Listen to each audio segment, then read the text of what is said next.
Hayibo. Yona ikhumbi yaJesu le.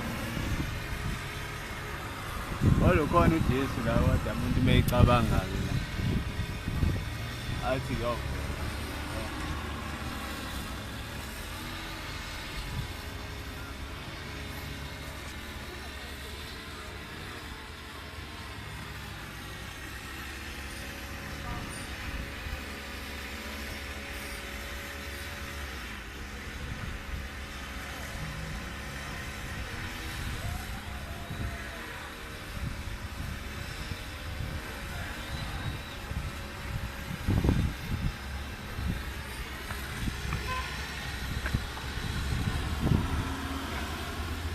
Hayi akekho uJesu.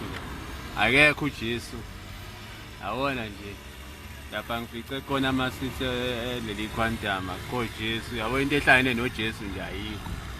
Kahle kahle nje ayikho. Akekho uJesu lapha. Hayi noma ikhumbi yakhe. Kodwa ngizobuza kulo bhuti lo. Mayise eqhamukile ukuthi ikhumbi yaJesu noma kwenzala.